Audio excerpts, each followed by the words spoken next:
दोस्तों नमस्कार। मैं अभी दिल्ली में ही हूँ। मतलब सुबह के 8 बजे है 21 जुलाई को। 20 जुलाई का थोड़ा मैं अपना एक्सपीरियंस शेयर करना चाहता हूँ आपसे। मतलब हम सुबह 20 जुलाई को सुबह 4 बजे हम वहाँ गए थे। मतलब 4 बजे मतलब पूरी रात भर हम वहीं थे, लेकिन 4 बजे से जो हमें एक्सपीरियंस आया है वो बताना आपको बहुत ज़रूरी है। हम जंतर मंतर पे 20 जुलाई को पहुँच चुके थे, मतलब और 4 बजे उन्होंने जो किया ना भाई साहब, वो पूरे बैरिकेड निकाल रहे थे नज़दीक के जो स्टेज था दीप साहब का। उस स्टेज के बगल में जो बैरिकेड थे पूरे बैरिकेड निकाल दिए। हमें लगा कि अब हमारा पीसफुल प्रोटेस्ट सक्सेस होने वाला है। बाद में 6 बजे हम कुछ खाने के लिए पीने के लिए बाहर जाने के लिए जा रहे थे, तो उन्होंने कहा कि अब नहीं जा सकते, आप डिटेन में हो। देखो 20 जुलाई को सुबह 3 बजे से ही उन्होंने हमें डिटेन कर रखा था। उन्होंने बाहर नहीं जाने दिया था। वो जैसे वैसे अंदर जो था, जो पानी था वो हम पानी पी रखे थे। हम वॉलेंटियर के तहत मैं स्टेज के पास गया। क्राउड मैनेजमेंट का मुझे काम मिला था, तो मैंने वो कर लिया था। ऐसे ऐसे करके 9, 10, 11 और 12 बज गए।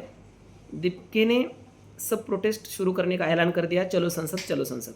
क्राउड मैनेजमेंट ऐसे वैसे हो गया, सब निकल चुके थे। एक तरफ से भीड़ संसद की तरफ जा चुकी थी और एक तरफ से दीपके के साथ हम निकल चुके थे। तो वो जाके वहाँ इतने बैरिकेड लगाए थे उन्होंने, मतलब 4 लेयर बैरिकेड के उन्होंने लगाए थे। और उन्होंने कहा कि हमें ऊपर से ऑर्डर है, आप नहीं जा सकते।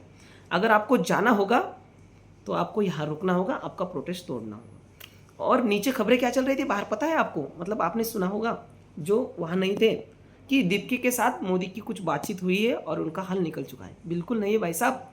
जो लोग संसद की तरफ जा रहे थे उनके साथ उन्होंने कहा कि हम आपसे बातचीत करेंगे। मतलब जो सौरभ दास उनके जो राष्ट्रीय प्रवक्ता थे, मतलब उनको कहा कि हम आपसे कुछ बात करेंगे। शायद उन्होंने गए और जेपी नड्डा से कुछ बातचीत की। जेपी नड्डा ने उनको कहा होगा, कहा ऐसा, मतलब मैंने सुना है कि हम उसका कोई सकारात्मक तरीके से हल निकालेंगे, अभी आपका प्रोटेस्ट तोड़ दो। क्या भाई साहब, इतने दिल से क्या हम ऐसे ही चूतिया है क्या यहाँ बैठ के ये कर रहे हैं? उन्होंने कहा कि सौरभ दास हम तो ये नहीं करेंगे। फिर दीपको को मैसेज मिला कि ऐसा ही उन्होंने कहा, तो दीपके ने बोला कि पुलिस को बहुत अपील की कि साहब हमें जाने दीजिए, आपके भी बच्चे हैं, हम पीसफुल प्रोटेस्ट कर रहे हैं, बस आपकी जिम्मेदारी है कि आज हमें आपको जाने देना होगा। तो लेकिन उन्होंने नहीं जाने दिया। बहुत बेधुंधे तरीके से लाठीचार्ज किया, बहुत बच्चों को मारा मेरे सामने, मैं वहीं था। उन्होंने बहुत लोगों के सर फोड़े, बहुत लोगों के पैरों पे मार दिए।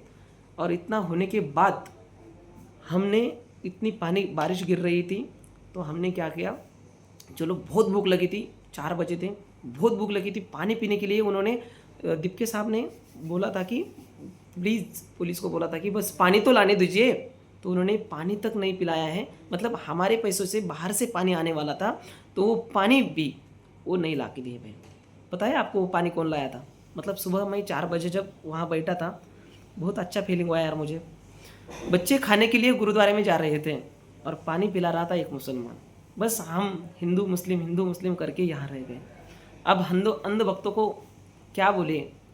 जब आप कल के प्रोटेस्ट में होते तो आपको सबको पता चलता कि ये मोदी कितना बदमाश है, ये मोदी कितने तानाशाही की और हमें ले जा रहा है, बस हमें पैसों से खरीद रहा है।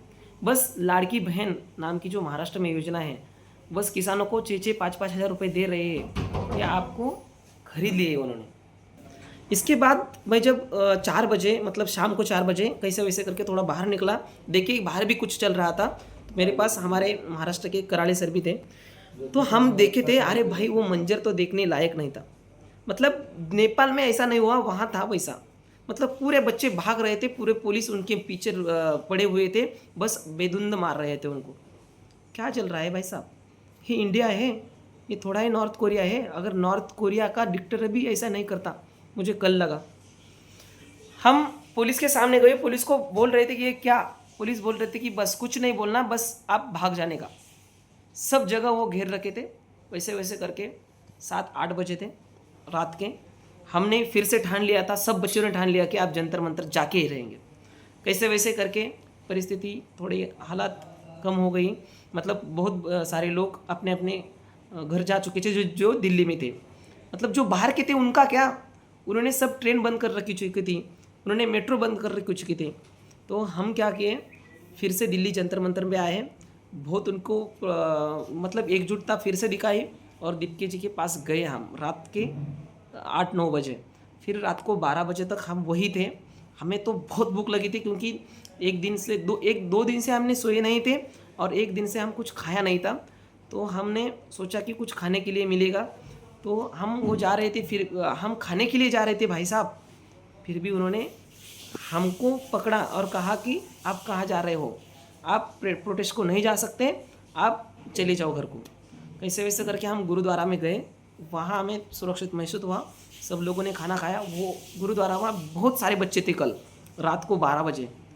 तो हम खाना खा के निकले थे प्रोटेस्ट के लिए फिर से, तो उन्होंने हमें डिटेन कर लिया और बोल रहे थे कि आप वो नहीं जा सकते, आपको जाना होगा तो हमारे साथ जेल चलिए। क्या भाई, हमने ऐसा क्या गुनाह किया, हम प्रोटेस्ट भी नहीं कर सकते? तो हमने ऐसा वैसा करके उबेर किया और नज़दीक का एक लॉज देख के अब हम लॉज में हैं। सुबह 8 बजे है, हम डटे रहेंगे, हम लड़ेंगे, बिल्कुल लड़ेंगे, अभी भी लड़ेंगे। इस सरकार को आप देखना, इनका घमंड अब बहुत ऊपर आ चुका है। अगर इनको है ना कुछ बताना होगा तो हम बस एक युवा ही बताएंगे कि युवा की शक्ति क्या होती है। अब हम 8 बज चुके हैं, 2 दिन से सोया नहीं था मैं, मतलब मेरे पूरे साथी पुणे यूनिवर्सिटी से आए थे, कोई भी सोया नहीं था। तो अब हम कल रात को सोए हैं 2-4 घंटे अभी। अब हम जा रहे हैं दिल्ली जंतर मंतर। अगर आप दिल्ली के नज़दीक हो तो जल्दी ज़रूर आइए। आप अगर आपको नहीं हो सकता है तो आप ऑनलाइन तो सपोर्ट कर ही सकते हैं भाई साहब। मेरे कुछ दोस्त हैं, मुझे बस शर्म आ रही है उनको बताने के लिए। वो बीजेपी के समर्थक होंगे, वो कुछ धर्म के रक्षक होंगे। भाई अपनी जगह रखो भाई साहब। मैं जब दिल्ली को आ रहा था, मैंने एक स्टेटस लगा कि मैं दिल्ली जा रहा हूँ, तो उन्होंने मुझे क्या भेजा पता है मैसेज में? अरे देखो वो वांचुक तो पूरा बड़वा है, उन्हें तो पाकिस्तान से संबंध है, चाइना का वो एजेंट है। सच में ऐसे मुझे मैसेज मिले हैं। वो कौन है मैं नहीं बताना चाहूँगा, वो बीजेपी से जरूर जुड़े हुए हैं। और कुछ देश भक्तों ने कहा कि भाई उनका क्या, प्रोटेस्ट करने वाले दिख के वो तो करते रहेंगे, तुम्हारे देखो तुम। अरे भाई मैं मेरा देखूँ, मैं तो मेरा देखूँगा ही। लेकिन अगर एक बात सुनिए भाई साहब, वो आदमी हमारे लिए, वो सच में मैं दिल से बताना चाहता हूँ, अगर आपका बहन का रेप हो जाता है, अगर अपनी माँ पे जुल्म हो जाता है, अगर अपना बाप न्याय के लिए, जस्टिस के लिए कुछ मांग रहा होगा, तो सच में कसम से बताऊंगा आपके साथ कोई नहीं आने वाला है। अगर आ भी गया, ये तानाशाही सरकार आपको जीने नहीं देगी, जिंदा आपको मार दिया जाएगा। तब आपको पता चलेगा कि ये क्या होता है। इसलिए संविधान के खिलाफ आप मत जाइए। आपको अगर कुछ करना होगा तो आपको अभी एकजुटता दिखानी होगी। इस सरकार को गिराना तो होगा ही, लेकिन इस भारत देश में तानाशाही नहीं चलेगी, ऐसा आपको बताना होगा।